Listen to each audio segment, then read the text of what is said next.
Welcome back to the ride. It's the bald-headed barbershop. Sterling Stevenson and your boy. You know me. Paul Rivers. It's me. The one and only. I cannot work with this guy. Yes. But I love him though, man. This is what we do on the bald-headed barbershop. Unscripted, but I tell you what, it is always a ride. And that's why I always say welcome back to the ride. A ride we certainly hope that you enjoy. If you enjoy it, and I know you do, make sure to subscribe on YouTube. Bald-headed barbershop. Click subscribe. Go to Instagram. Click follow for all developments and all things bald-headed barbershop.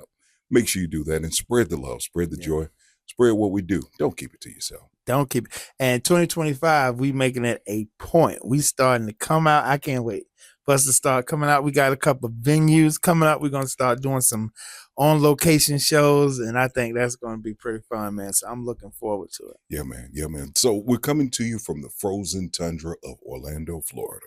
Let me tell you something, man. I'm a Florida boy, and my blood was made to cool off, not to heat up. Listen, bro. Florida people different. If you step outside and that temperature starts with anything less than a 6, it's a problem. Bruh. Executive producer talking about 7. He from South Florida, so I think he got it a little worse. Man, let me tell you something. For me, I know y'all gonna laugh. 60 degrees to me is cold. I mean freezing. 40 degrees is freezing. Yes, Lord. 20 degrees, intolerable, unthinkable. So Florida, get back to sunshine stating because this identity crisis foolishness you going through, I know we got a lot of people here from up north, but you don't have to identify and assimilate to them, Florida. Right. But I'm going to tell you, when I knew I was a Florida boy and I was coming back home, when I first left Orlando in the Army, my first duty assignment was Germany. Bruh, that first winter in Germany, them fools got us. Hold on. What's it? I just got mad for you. I cannot imagine how you felt. Oh, bruh, we get out there in the morning. We got to do the little PT formations, and we going for a nice run in the outside. Man, that daggone hawk coming off them German mountains, bro, you can hear it. And I'm out there with them little sweatpants on, and it feel like they you just out there naked. Bruh, I had a little routine. I would always get all the way to the left, so when we had to turn right to head out to the run, right when everybody start walking, I said, "Oh, I got to use the bathroom. I catch up." Okay. Them fools wouldn't even be out the front gate, but I'd be back underneath that comforter. Yes, sir. So once again, special thanks to our U.S. service personnel, domestic and abroad. These small sacrifices. Talk to a veteran sometime. Yes, Lord. You never know what you might learn, or even how to be one of the slick bros like this. Yes, sir, boy. Get that comforter. So it's cold here in Orlando. It's January. We know you're just over your resolutions, whatever you want to call them. We want us to help you start this new year off right. And what better way than to discuss all things finances? And, I'll put this disclaimer on right now. So, and we laugh, we joke a lot at the Bald-Headed Barbershop, but understand we are not financial analysts. We are not licensed professionals with anything relative to financial advisement, investment, or anything of the likening. So for all intent and purposes, this show is for entertainment purposes only. Open discussion about what's working for us and our personal experiences. But we are looking to, when we're gonna bring, what's the gentleman from when we did the financial KD. Yeah. So we do have some financial experts that can give you really good sound advice. Correct. And we're looking forward to bring them on board. And, like I said, just engage with us, reach out to us on social media, man. That's part of what I like about this, man, being able to hook people up with resources and people that can get them good information, man. When we just like to laugh and joke, but we do like to get good information out to people. When it comes to laughs and jokes, finance is one of those things you cannot laugh and joke about always. The laugh to keep from crying. Man, but eventually you're going to cry. I can laugh to keep from crying. So earlier you talked about the venues we have coming up. And one of our dedicated, diehard viewers, Bridget Beasley, gave Yes. us the idea by inviting us to host a financial symposium, and it was a blast. Bridget, we thank you for the opportunity. And with that, let me drop a pin. If you have a community service event, if it's an event, hit us Instagram, Facebook, or even on YouTube. Drop us a message, and we'll be more than happy to evaluate how we can accommodate the need for hosts and bring the bald-headed barbershop experience to your event. So coming up soon, we're in talks with a very prominent sorority that wears pink and green over in Tampa. They want us to come to one of their community service events. Symposium service. Well, this is more of their community service day, and I'm looking forward to it. So all the ladies of the pink and green with the pinkies up in the air. We're going to go help the ad cash. And we're going to set it off with them, you know. See, I didn't do it. Wait. Ladies, I didn't have a pinky up. I didn't have it up. Have them coming for me. I would hope not. That's hey, a whole nother show. Listen, man. Now, if I'm eating my grape, we're not going to go there. It's 2025. Oh, yeah, we ain't talking about canceling folks now. Alphabet soup, Campbell's. Good. But when I'm eating my Grey Poupon, you know, I eat it with the pinky up, you know. I heard that, man. So, you know, man, laughs and jokes, they're always good for the moment. But, you know, there comes a time where you got to break off and be serious. Yeah. And I know this is a different lane, a different module for us to operate in, but it's very necessary. And I think here in segment one, we'll discuss some financial freedoms, the short-term, long-term goals, and essentially what is your plan. So, and why it's important to have one, because that's been my Achilles heel the whole time. You know, I never really, you know, I think finances, for me at least, is one of the things where you learn what to do by figuring out what not to do. Exactly. You know, and that's pretty much what I've been doing all my life. I done mastered what not to do. Now, if you ever want to know what not to do with your money, this guy, I'm telling you, bro, strip clubs and budgeting just don't go together. Man, it's like oil and water. But bro, you know, I think that, you know, we introduced the financial freedom, the long and short term. But the last point, maybe we should start there. What is your plan? What works for you? Well, that's just it. For me right now, one, it comes with knowing yourself. What does your happiness look like? You know, I mean, not to get too political or racially motivated, but I just think that African Americans as a whole, one of our flaws as a culture, you know, of course, it's individuals on all sides of the spectrum, but overall, as a culture, I think one of our downfalls with integration was we let people outside of our culture define what success was for us. I can agree with that. We not successful unless we live where they live, drive what they drive, live, you know, eat at the restaurants they eat at, wear the brands on there, you know, that they wear, and that's what success was. And that became the priority. And a lot of times people would rather look successful, look rich, than be rich. Now, the crazy thing is people who actually have true wealth doesn't be the hobo looking chokers in the world. Brother, I actually went out. One of my boys was in town and his friend was in town. Mm-hmm. Friend's father-in-law wanted to tag along. Mm-hmm. Yeah, no problem. So we sit down and I'll never forget, he had on a pair of green flip-flops, mm-hmm. a pair of jeans, green polo shirt, very unassuming. Sat down and asked the server for a bottle of Louis XIII. Wow. I'm like, okay, we're celebrating good tonight. Yes, Lord. The server said, not anything, nothing preceded when she said, if you're paying with a credit card, I need to see your ID. Oh, he said, I need to see your manager. Manager comes out, explains what happens. And as the man is talking, he pulls out a knife and is flipping hundreds. He said, maybe your associate doesn't understand that whatever I want, I can buy.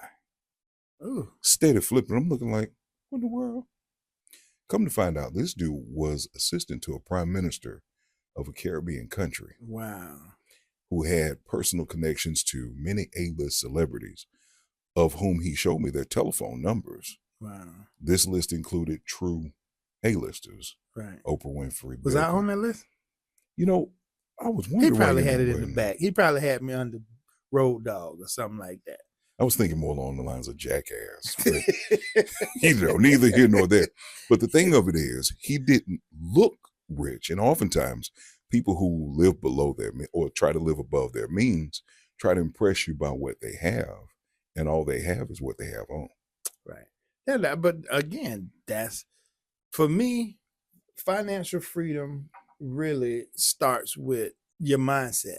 You know what I'm saying? It's a state of mind. It's like I wrote a poem, or maybe if we got time at the end, I wrote a poem called Financial Freedom. And it's really a state of mind. Wait, dog. You know this our show. Right. You can spit that right now if you want to. Oh, snap. Was that a call to arms? Give me the snap. Ladies and gentlemen, snap. coming to you live from Orlando, Florida, is our very own Paul Rivers. Studio name, Who am Vincent I? Rivers. The brother to the night. No, remember Lawrence. So anyways, financial freedom. When it all comes down to it, financial freedom, it's just a state of mind. It's like the mode you slip into when you finally get tired of being behind all the dang time. So you look back over your life trying to pinpoint and define what wealth is. And you'll find that we've been feeding our minds bullshit for so long that now, y'all, we feeding it to our kids. And our kids destined to be confused because we've been feeding them this mess since birth. So much so that no matter what we try to reteach them now, our kids would rather let music, videos, and clothes define what they worth. Why? Because success is cool. And ain't nothing cooler than being the shit. So to be successfully cool, our kids will trade their souls for gold. But in the end, what they get? Some clothes. And let them tell it it's all good because at least now they look like them dudes in the videos. And they think they balling because they got some fat cars and cribs and some half-naked girls dancing. But what they don't know, those cars is on lease. Most of those O's got empty souls. And they renting some white man's mansion. So what we need to be feeding them is knowledge so that they learn not to take that bait. Because how cool would it be if our kids grew up thinking it was fly as hell to throw their money into real estate? But wait, that's just it. Wait. Delayed gratification. And if we teach them that more, then they probably won't end up in all the financial situations that we facing. Borrowing from Peter to pay Paul. Baby, take your time, get your money, and pay them all. And you can probably do that with little to no struggles at all. And what's left is all yours. And now you can really ball. Because don't get me wrong, luxury has its place. Hey, I like nice stuff too. But to get it, my people, it's only so much stuff we really need to be going through. First of all, I'd be damned if I'm going to jeopardize the future of my family just so I can look good in the first beam of somebody who was willing to hand me the keys to, so I could drop my top and breeze through and let my brothers and sisters admire how my new car shine. And they liked it so much, they went and got one, and now they just like me, forced to work overtime. And now your days off ain't even off, and that's less time with your kids. And we got to get back to love and family. So this is what my hope is. We pay attention to the messages we sending because we falling farther behind. Positive voices leads to good choices, and financial freedom is just a state of mind. Give me that microphone back. Give me that. Hey, listen, bruh. It's like, what y'all don't understand, Paul really is an accomplished author. Don't let the laughs and jokes and his seemingly buffoonish ways make you think that I'm seemingly. I'm giving you your flowers. Oh, just a semen. Paul is one of the most intelligent people I've ever met, and you just heard him off the dome give you one of his original compositions. I mean, at the drop of a hat. So, man, not just that it rhymed, not just the flow, but it's quite apropos to not only this moment, but to what the Black society is right now. We get caught up in the shiny new toy. And Right. before you know it, you drive that shiny new toy off the lot.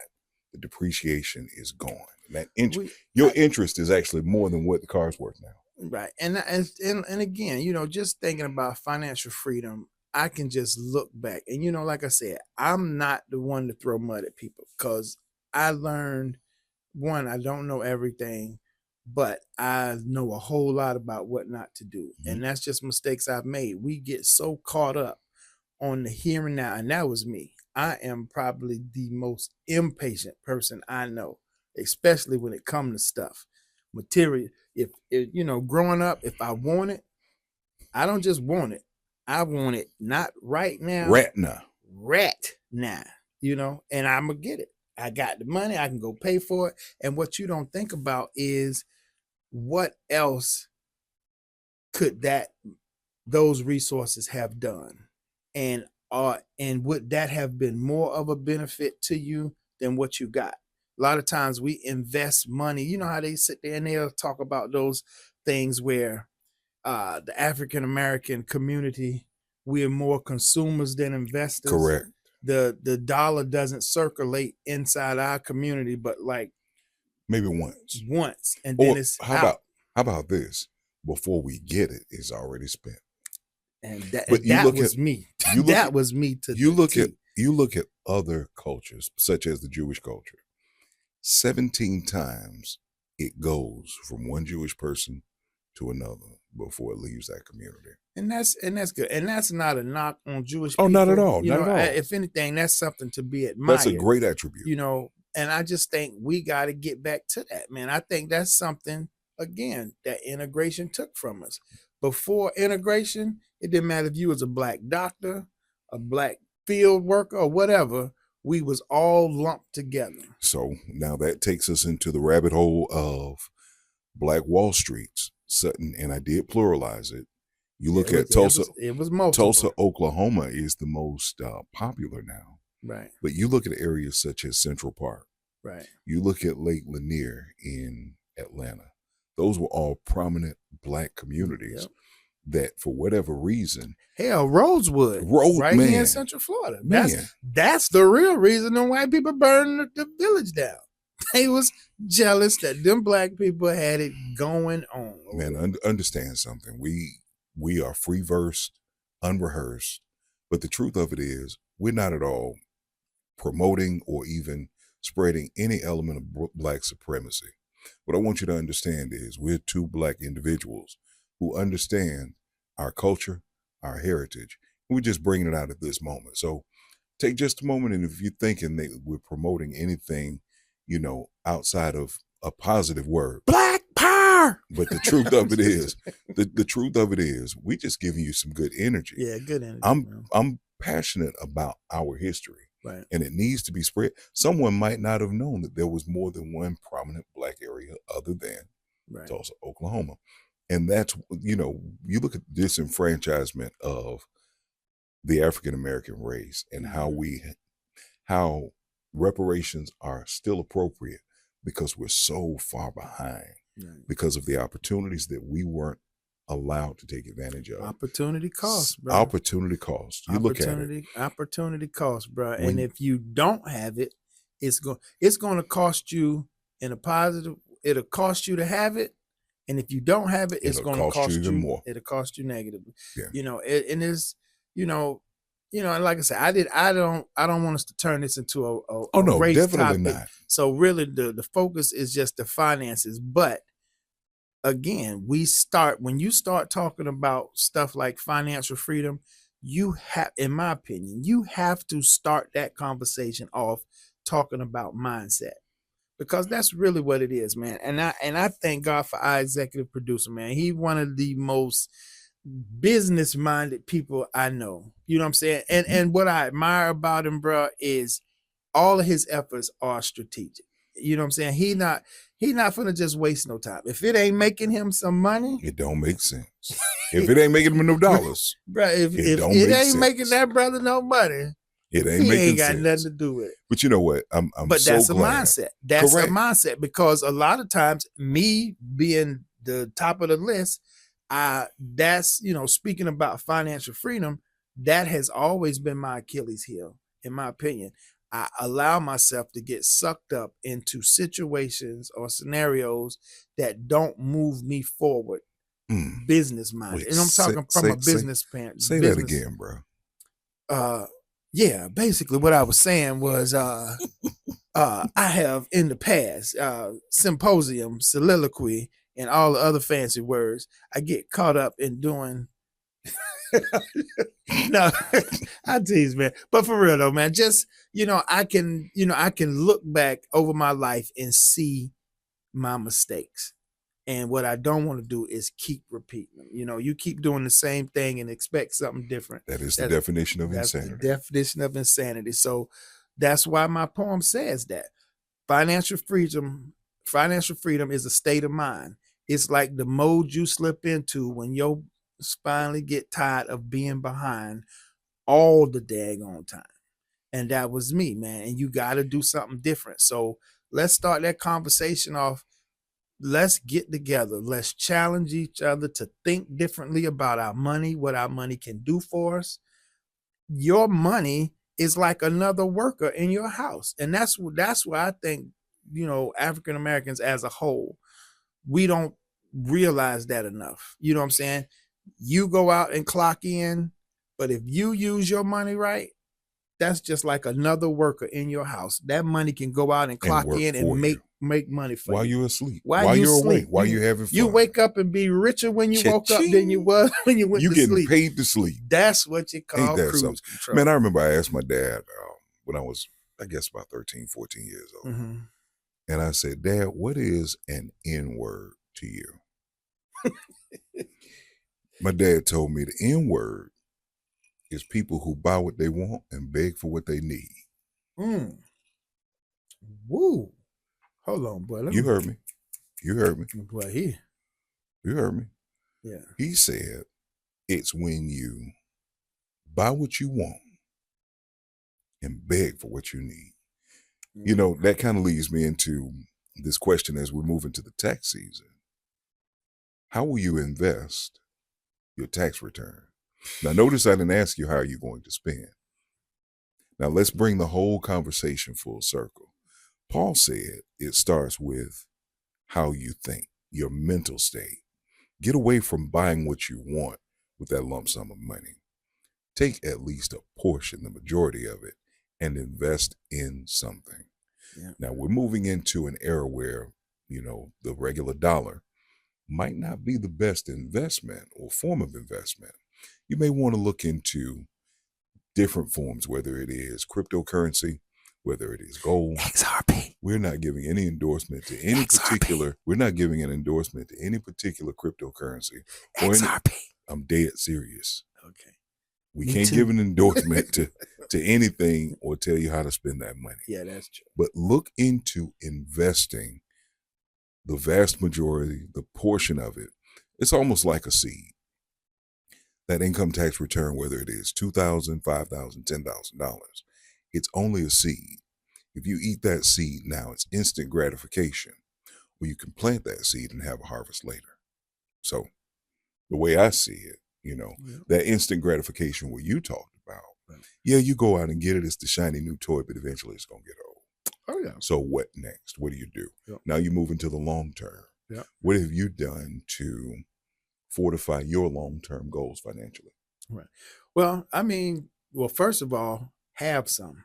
that's number one. That's a great place to start. Let's start with that. And a lot of times that's the main problem. That's been my problem. Until recently, I'm 53 now, bro. I can honestly say, like, over the last 2-3 years is the first time in my life where I can actually remember sitting down and mapping out what I wanted to do with the money that I had. Man. You know what I'm saying? So all those years prior to that, I was just winging it. I didn't have a plan. And I'm very spontaneous. I'm very sporadic with stuff. Instant gratification again. I want this. I want that. And before you know it, you done did something totally You've gotten with your away money from your entire objective than what you initially thought you was going to do. Man, and oh man. and then you ain't got nothing really constructive to show for it. A whole You know what I'm bunch of saying? used to be shiny stuff over there sitting in the corner. And then now it ain't shiny because it's dusty. Because You don't play with it anymore. bro, honest to goodness, I was in pharmacy school. What I wanted was, while I'm in pharmacy, you think of all this stuff you're gonna do when you graduate and what you're gonna buy yourself. I just had a fascination with jet skis. I wanted me a jet ski. Bruh, I graduated pharmacy school, went out, I got a house on the lake, had a jet ski. Went out and spent top dollar on that jet ski. To my credit, paid it off in about 6-7 months. About $13,000 I spent on that jet ski. Bruh, I can count probably on two hands how many times I rode it. So you would have done better taking that $13,000. Mind you, when I bought this was 2010. It was a white dude at my job. I worked at the hospital, was begging me to buy Bitcoin. I didn't understand it. I thought it was a bunch of mumbo jumbo. And them $12,500 I spent on that jet ski that I never rode. Full time out. How much was Bitcoin? I don't remember what it was, but this was like around 2010, 2011. I don't remember what it was, but it wasn't nowhere near close to $100,000 that it is now. Let's look at the positive side of it. If you had gotten all that bread, you wouldn't know your boy. You wouldn't be sitting here right now with your boy. But then there's always the counter argument. Who would I have known? Yeah. It wouldn't have been your boy. Will Smith, you and Jada, come on by the house, neighbor. No. She's toxic. Oh, yeah, she's toxic. Yeah, that's it. Wait, where's Will? I don't want to get slapped. No, don't get slapped. No, you say that's going to turn out totally different. No, well, you know what I'm going to say? Will, thank you. You just changed my entire financial future, dog. I appreciate that. Be like that dude Mike Tyson beat up on the street, boy. Yeah, you didn't make it through the tabloid circuit too well, but boy, that bank account sure looked good. That was Mitch Green. Mitch Green Beat him up. So man, you think about it. Yes, sir. You got that. $13.50. So you realistically $13.50. You could have had almost 1,000 Bitcoin. And bruh, $12,500 base price for that jet ski. Never rode it. Had I split $12,000 on Bitcoin at $13.50 a piece. So our executive producer is running some numbers. What is Bitcoin selling for right now? Can you multiply that real quick? $103,000. No, I don't even want to know. But the thing is, again, back to the mindset. You didn't know. I was, and so now one thing I can say that I try to do different, and I'm not perfect, and it's always a balancing act. I try to look for ways to let my money work for me. Right. Because one, I'm getting to that age now where, I'm hoping to retire. That's something we're going to talk about a little bit later, what retirement looks for you. So to answer your question, my short-term goals are clear up debt so that I have more free money to invest with. Right now, I'm limited on what I can invest because a big portion of my income is tied up on bills. It's not, as is the case for so many Americans. Yeah, for most people. And so in order to comfortably be able to invest in things, I need to clear up cap space, so to speak, so that, whatever percentage of my income ain't going to bills. I can have more passive income where I can use that to do things that I think will push me forward financially. So my short-term goals is to eliminate all my credit card and car loans. On that subject of mindset, shout out to my boy Marty McFly on Facebook. His real name is Kareem Rothwell. He goes by the FICO guy. Okay. And when I tell you, we started talking about credit, I told him what my credit score was, and he's like, "Man, why are you not letting that work for you?" My credit score is very good. Oh wow! I seen our wait a producer minute. Isaac. I think he got the numbers on that jet ski fiasco. Tell me how bad I messed Wait, up. does he even want to know how bad he messed up? $13.62 million. If I had to put $12,000 into Bitcoin instead of that jet ski, I'd have $13.26 million. You mean to tell me? And Orlando would be under siege. So Who is the wait, guy stop. riding around in a Bentley and tighty whities? Wait a minute. We missed out on 13.62 million. I'm French. Now? Yeah, you French now? We. You better get back on that Grey Poupon, bro. I'm not setting it off, ladies. This is only Grey Poupon. But thank God for growth. Correct. Because now I am in a different mindset. You know what I'm saying? But it took me all them years to get there. And that's why we have shows like this. This is why we need to have more conversations like this so that we can get more people into the mindset of let's work together. Let's think about, let's do our homework. I ain't saying just foolishly run out there and just do anything. Take your time, do your homework, get your research together. And know what you need to know. But it starts with a mindset. Right. You gotta look for ways to grow yourself financially. Before he gave us that heartbreaking news of $13.62 million that you kept us from having. My boy Kareem Rothwell. No, let me do it. Let me do it. I'm good. FICO guy, Marty McFly on Facebook, Kareem Rothwell. I was telling him what my credit score is and, some different things. He's like, man, you got that credit score. What you doing with it? Why are you not making money with your credit score? And he started telling me about some real estate investment opportunities. Wow. That I'm starting to look into more aggressively. So we were talking about what is retirement like. I'm blessed to have been on my job now for 23 years. Okay. The city of Orlando has been good to me, yet I can still do some things proactively to make my future even better. Right. Earlier we alluded to, do you have enough money to retire? How much money do you need to retire? Yeah, those are all questions we're not qualified to answer. So if you don't have a financial planner, if you don't know who to speak with, maybe your insurance provider, Allstate, shout out to my boy Greg Clark in Alabama, who is licensed in all 50 states. My guy Vonnie Wiggins in Jacksonville with State Farm.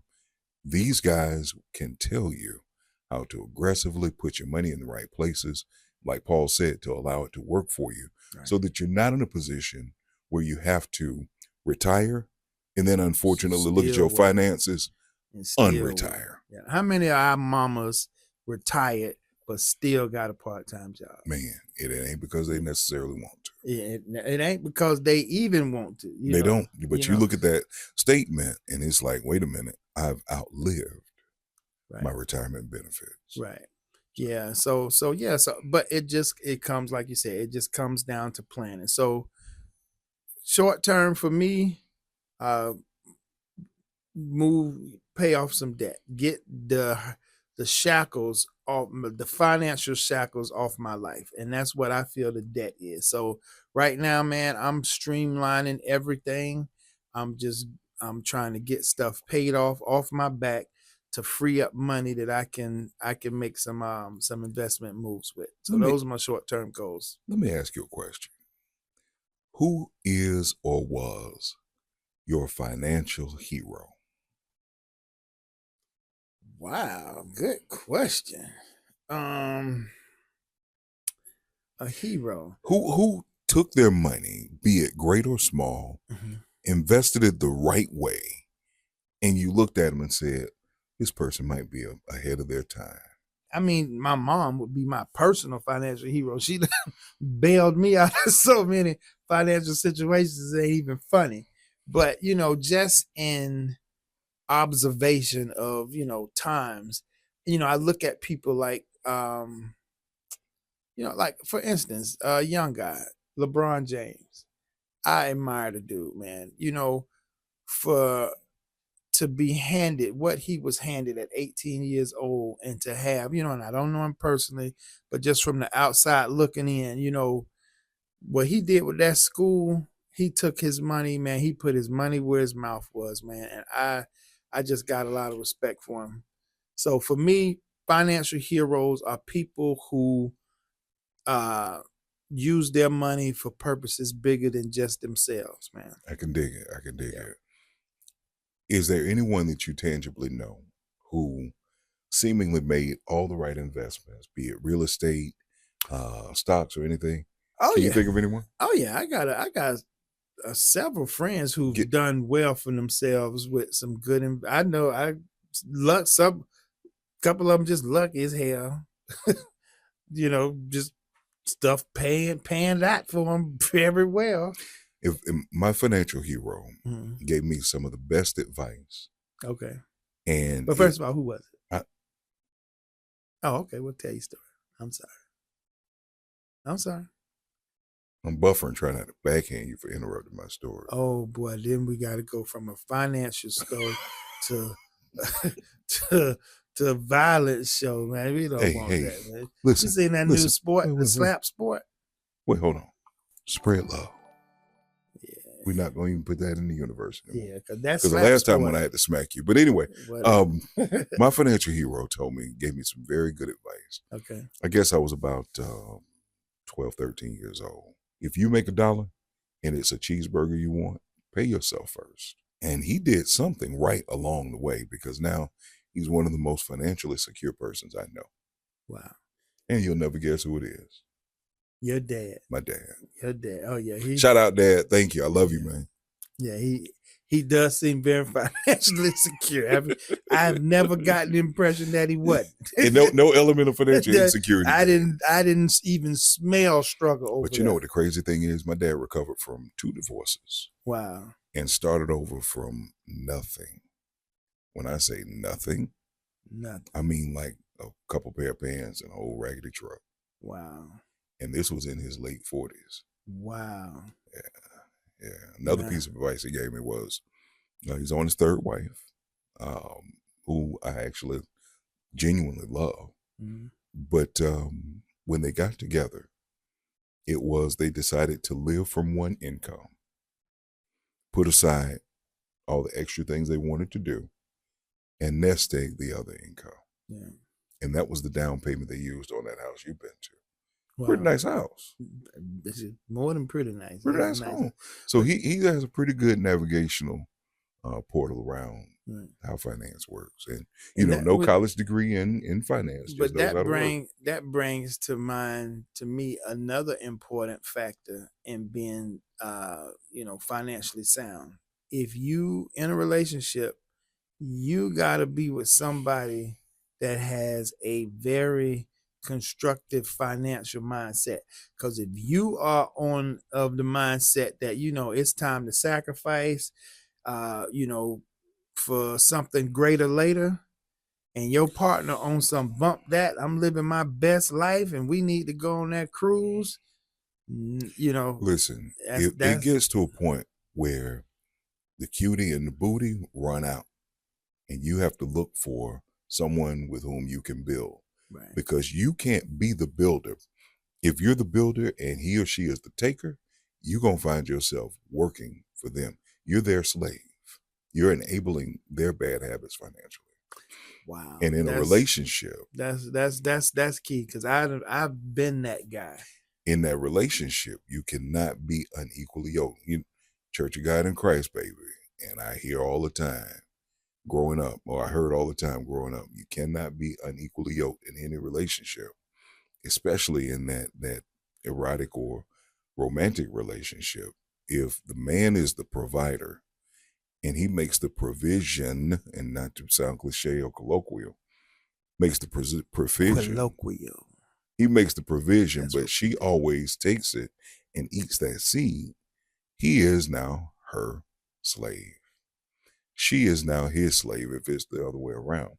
But the truth of it is, if you're not building together, for what are you working? That's true. Bruh, I mean, you preaching to the choir because I'm amen, I ain't gonna preach no amen, more because if I preach, I and got to take up the offering. we gotta We're take up the standing all over offering. this We building still right now. French, right? we get the offering. No. Have your now you we have not. your Oh, grateful now you ain't part. French no No, more. no, See what you I'm saying? gave me the grateful See what I'm part. saying? Now you If you're get gonna the start grateful. out French, stay French. We we then, we now, we forever. But yeah, man. So, but that's it, man. So just to kind of wrap up segment one, man. My short term is for everybody. First of all, get a plan. Get a plan. You're not going to make good, efficient use of your money if you don't have a plan and adhere to it. So, step one, get a plan. I'm gonna give you step 2. Don't just get the plan, work the plan and stick to it. Write it down, map it out, and adhere to it. There you go. That's it. So, long term is financial freedom for me, bro. Financial freedom for me is just being able to live life on your own terms, man. I don't want to have to go nowhere, get on nobody's clock. I want to be able to enjoy my time. I want to be able to travel. I want to be able to, support. I want to make sure my kids are set up for successful futures. And I want to be stress-free money-wise. You know what I'm saying? I'm pretty sure I have other stresses, But you know what? I think money ain't gonna be one of them. that's everybody's dream. But what are you willing to sacrifice now for the greater later? Is it the seed you're gonna plant? Are you gonna eat that seed or are you gonna plant it and wait for your harvest to come? And that's But that goes really back what it comes down to. that goes back to one of the other important points you brought up. That mindset matters. You cannot be a greater consumer than you are a saver. That's true. You cannot be a greater consumer than you are a builder. That's true. The truth of it is that instant gratification that we're all seemingly guilty. Now, you can spoil yourself every now and then, but please don't do it above your means. Right. Now, I mean, and that's what I say. It's a balance. I go back to my poem. Luxury has its place. I like nice stuff too, but it's only so much stuff we really need to be going through. I'm not going to jeopardize the future of my family just to look good in the first Beamer or whatever material thing somebody willing to hand me the keys to. Sacrifice greater later, bro. The Emancipation Proclamation abolished slavery, but there are so many people who choose to be in financial slavery because you live above your means. Yeah. You make just enough to cover the minimum balance on those credit cards. Yeah. You buying what you want and begging for what you need. Oh, bro, your name ain't Kunta.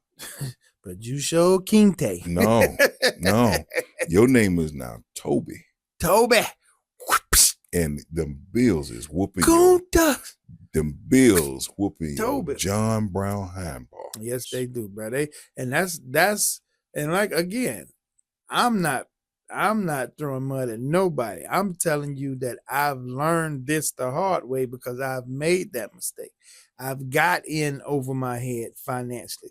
I can afford it. That's what I told myself. I came out of pharmacy school, got a 6-figure salary. I can afford it. I deserve it. I done worked hard. Bruh, I deserve this jet ski. I deserve it. 13.62 I deserve to let that million thing sit in my garage, collect. Bro, I'm gonna tell you the truth. This is how little I use that jet ski. I bought it, had it in my garage. My frat brother used to borrow it every year. He worked with the Boys and Girls Club. They used to do some kind of little weekend retreat. So one year he came to borrow it so he can take it out with his group of kids. It had been so long since I rode it that the battery was dead and it wouldn't take a charge. I had to go buy a brand new battery to put in the jet ski to let him hold it, right? Fast forward the next year, same group, same trip, just a year later. Let me guess, you had to go buy another battery. Because the last time it had been out of the garage was the previous year when he bought it. So them $12,600 and whatever dollars that I spent on that jet ski was just sitting in my garage, not making me a dime. Meanwhile, Bitcoin was growing to $103,000 per coin. Can't say it with me. Hee-haw. So, but don't keep making the same mistake twice, man. You know, and that's why I say I've learned more of what not to do than what to do. I'm not telling you how to invest your money. There's plenty of ways out here to grow your money. Do your homework, do some research, talk to some professionals, figure out what sets right with your spirit, and do that. A licensed professional in your state. Yeah, a licensed professional. So, man, we talked about retirement, and before we retire tonight, man, we're going to look at, or let's discuss the right amount of money that you'll need to retire. The way I look at it, I went to insurance school, and an acronym we learned was DIME. Okay. Debt, income replacement, mortgage, and your children's education. Okay. If you can adequately cover all of those things, my opinion, you should be in a position where you can retire comfortably and sustain that throughout the remainder of your days. Yeah. You're good. Yeah. If you can retire and you're making more money in your retirement than you was when you was working, you did something right. There's a guy who retired from the city of Orlando who was actually losing money because he worked too long. Wow. He lost money because he worked too long. I promise you, that's not going to be you, boy. I guarantee. Ain't gonna be that you, ain't going to be you, dog. At all. I know that's not right. Even this much. Not even. Sterling, you lost 10 cents last pay period. Get this paperwork. I'm out. I'm take these two fingers. Hey, spread them apart. Hey, listen, put your boss on the phone. Now, listen here. Hey, look, dog. I'm home and I'm never coming back. I'm with sunshine. If you don't, I'm with sunshine. If you don't know to what that alludes, just log off. But no, before we log off and retire, man, thank y'all for your continued support of the Ballheaded Barbershop. Yes, Lord. Now, this show is a little bit out of the lane, but the amazing thing about the Ballheaded Barbershop, we're well versed in what we do. We're opinionated, but when we're wrong, we're still right. But neither here nor there. For Paul Rivers, it's Sterling Stevenson. Still happy 2025. Keep your dreams alive. Persevere. See it through. Never give up. So, man, y'all be easy. Stay blessed. Peace.